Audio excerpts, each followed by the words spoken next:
அனைவருக்கும் வணக்கம். இந்த பதிவில் நம்ம எதை பற்றி பார்க்க போகிறோன்னு தெரிஞ்சுக்கிறதுக்கு முன்னாடி மறக்காமல் நம்ம சேனலை சப்ஸ்கிரைப் பண்ணிக்கோங்க.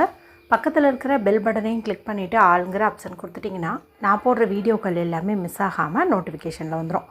இந்த பதிவு மிகவும் முக்கியமான ஒரு பதிவு அப்படின்னே சொல்லலாம்.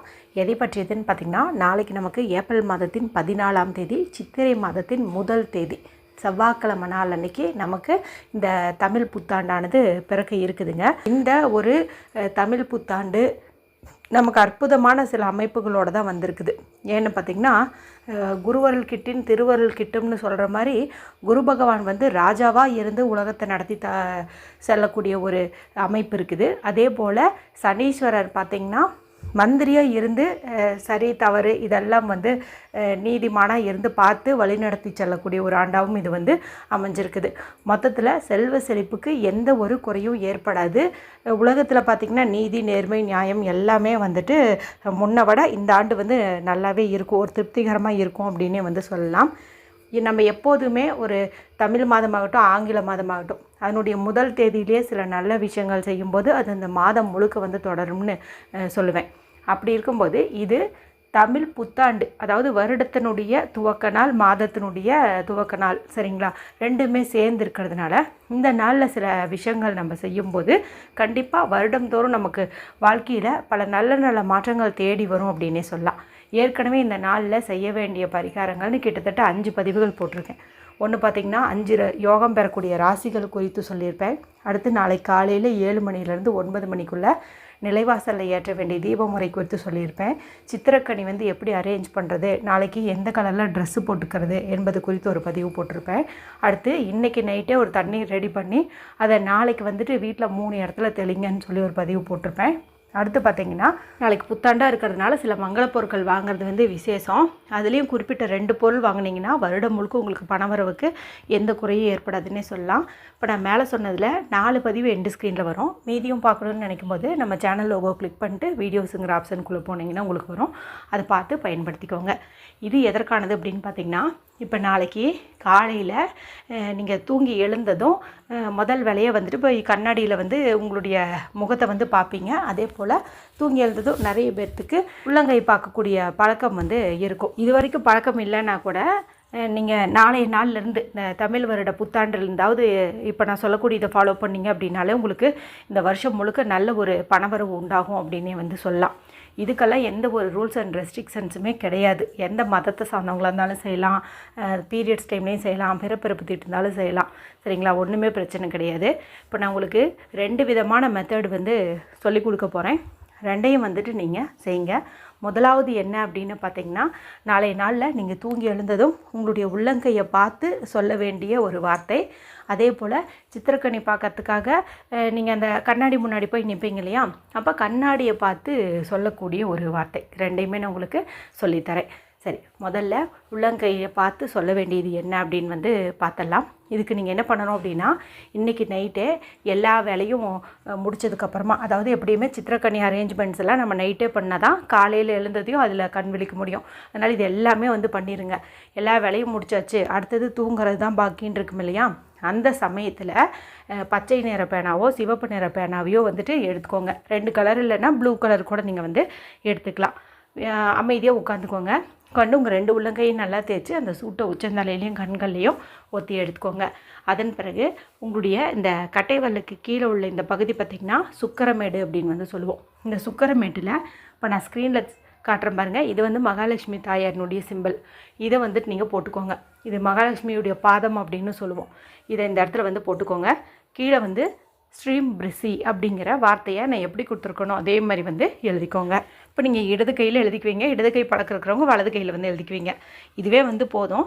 இருந்தாலும் வேறு யாராவது சப்போர்ட் பண்ணுவாங்க, வீட்டில் பசங்க சொன்னால் பண்ணுவாங்க, கணவர் சொன்னால் ஹெல்ப் பண்ணுவாருங்கும்போது நீங்கள் இன்னொரு கையிலையும் எழுதிக்கலாம். வலது கையிலையும் கூட இதே மாதிரி வந்து இதே இடத்துல வந்து எழுதிக்கலாம். 2 கையிலையும் வந்து எழுதிக்கலாம்.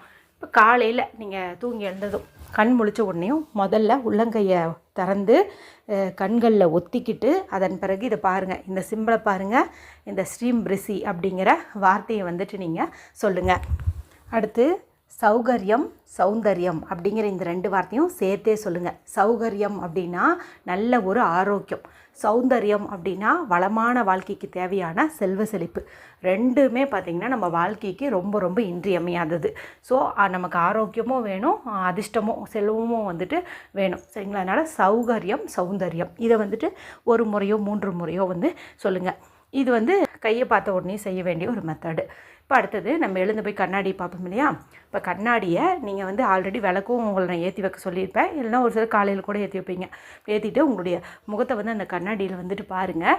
அந்த தீபச்சுடரில் உங்கள் முகம் பார்த்திங்கன்னா பளிச்சுன்னு அழகாக இருக்கும், ஒரு தேவதை மாதிரி இருப்பீங்க.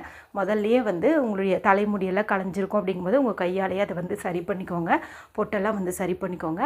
இப்போ கண்ணாடியில் பார்க்கும்போது லைட்டாக ஒரு புன்னகையோடு அப்படியே பாருங்கள், சரிங்களா? அந்த தூக்க கலக்கமெல்லாம் கொஞ்சம் இருக்க தான் செய்யும், இருந்தாலும் நல்லா கொஞ்சம் சிரித்த முகமாக வந்துட்டு அப்படியே பாருங்கள். பார்க்கும்போது உங்களுக்கே வந்து நீங்கள் இன்னும் கொஞ்சம் அழகாக இருக்கிற மாதிரி வந்துட்டு தெரிவிங்க. அந்தளவுக்கு வந்துட்டு ஒரு தேஜஸ் வந்து உங்கள் முகத்தில் இருக்கும். இப்போ கண்ணாடியை பார்த்துட்டு நற்பவி, நற்பவி, நற்பவி இந்த ஒரு வார்த்தையை வந்துட்டு சொல்லுங்கள். அப்படின்னா நல்லதே நடக்கட்டும், நல்லதே நடக்கட்டும் அப்படின்னு வந்து அர்த்தம். இனி இந்த புத்தாண்டுலேருந்து உங்கள் வாழ்க்கையில் எல்லாமே இனி வந்து நல்லதாகவே நடக்க போகுது அப்படின்னு வந்து அர்த்தம். இப்போ கண்ணாடியை பார்த்து சொல்லும்போது அது நம்ம பார்த்து சொல்கிற மாதிரி, நமக்கு வந்து ஆசீர்வாதம் கிடைக்கிற மாதிரி, சரிங்களா? இந்த மாதிரி வந்து சொல்லிடுங்க. அதன் பிறகு உங்களுக்கு என்ன வேலை இருக்குதோ நீங்கள் தாராளமாக போய் பாருங்கள். இப்போ நான் சொன்ன இந்த மெத்தட் 2மே ரொம்ப சிம்பிளாக தான் இருக்கும். இது நீங்கள் குழந்தைங்களுக்கு ஃபாலோ பண்ணலினாலும் உங்கள் கணவர்கிட்ட சொல்லி பாருங்கள், இது மாதிரி வந்து பண்ணலாம் அப்படின்ட்டு. அவர் வந்து ஒத்துக்கிட்டார். அப்படிங்கும்போது அவருடைய கையிலையுமே நீங்கள் இதெல்லாம் எழுதிக்கிட்டு கண்ணாடி பார்க்கும்போது இந்த வார்த்தையை வந்து சொல்லுங்கள். இதுக்காக நம்ம போய் எதுவும் செலவு பண்ணுறதோ இல்லை அப்படியே பூஜை புனஸ்காரம் செய்ய போகிறதோ ஒன்றுமே கிடையாது. அது இத்தனைக்கும் குளிக்க கூட கிடையாது. நம்ம காலையில் எழுந்ததும் உள்ளங்கையை பார்க்குறோம், அந்த கையில் இருக்கிற அந்த சிம்பிளை பார்க்குறோம், அந்த வார்த்தையை சொல்கிறோம். அதே போல் சௌகரியம், சௌந்தரியம் இதை வந்துட்டு நம்ம சொல்கிறோம். அதன் பிறகு நேராக வந்து கண்ணாடியை பார்ப்போம். கண்ணாடியை பார்க்கும்போது வெறுமனே எப்போ நம்ம முகத்தை வந்து பார்ப்போம். ஆனால் இன்றைக்கி வந்துட்டு நம்ம இப்படி பார்க்கும்போது தீபச்சுடரில் நம்ம முகத்தை பார்க்குறோம், புன்முறுவலோடு பார்க்குறோம். கூடவே வந்து இந்த நற்பவி அப்படிங்கிற அற்புதமான வார்த்தையை வந்துட்டு நம்ம சொல்கிறோம். எவ்வளோதான் பண்ண போகிறோம். இதெல்லாம் வந்து நம்பலாமா நம்பக்கூடாதா அப்படிங்கிறத தாண்டி இதில் உங்களுக்கு பெருசாக என்ன வந்துட்டு ஒரு டைம் வேஸ்ட்டோ இல்லை செலவோ வந்து ஆயிரப்போது சொல்லுங்கள். இப்போ இது ஒரு சின்ன விஷயத்த நம்ம செய்கிறதன் மூலமாக நமக்கு ஏதாவது ஒரு சின்ன நல்ல மாற்றம் ஏற்பட்டுச்சு அப்படின்னாலுமே அது நல்லது தானே. ஸோ வந்து நம்பிக்கை இருக்குதோ இல்லையோ செஞ்சு பார்க்கலாமே அப்படின்னாவது நீங்கள் ட்ரை பண்ணி பாருங்கள். ஏன்னா ஒரு சிலதுக்கெல்லாம் நம்ம சும்மா அப்படியே போகிற போக்கில் செஞ்சாலே வந்து பலன் கொடுக்கக்கூடிய சக்தியெல்லாம் உண்டு, சில பல வார்த்தைகளுக்கு வந்து உண்டு. அப்படி இருக்கும்போது இப்போ நான் சொன்னது 2மே ரொம்ப ரொம்ப பவர்ஃபுல்லான வார்த்தை. ஸோ ஜஸ்ட்டு நீங்கள் எழுந்து இதை வந்துட்டு ட்ரை பண்ணுங்கள். அதன் பிறகு நான் காலையில் இருந்து அந்த தீபமெல்லாம் ஏற்ற சொன்னேன் இல்லையா, அந்த பரிகாரம் மற்ற பணவசிய பரிகாரங்கள் எல்லாம் வந்துட்டு நீங்கள் செஞ்சுக்கோங்க. நாளைக்கு வேறு ஏதாவது பிளான் வச்சுருந்தீங்க, வீட்டிலேருந்து எந்த பூஜையும் செய்ய முடியாது, பரிகாரமெல்லாம் செய்ய முடியாதுனாலும் கூட மினிமமாக இந்த ஒரு விஷயத்தை நீங்கள் செஞ்சீங்க அப்படின்னாலுமே உங்கள் வாழ்க்கையில் நல்ல ஒரு முன்னேற்றம் வந்து ஏற்படும், வளமான வாழ்க்கை வந்து அமையும். நம்பிக்கையோடு சொல்லி பலனடையுங்க. வீடியோ பிடிச்சிருந்தால் மற்றவங்களோடையும் ஷேர் பண்ணுங்கள், லைக் பண்ணுங்கள். மற்றும் ஒரு பயனுள்ள பதிவில் உங்களை சந்திக்கிறேன். நன்றி, வணக்கம்.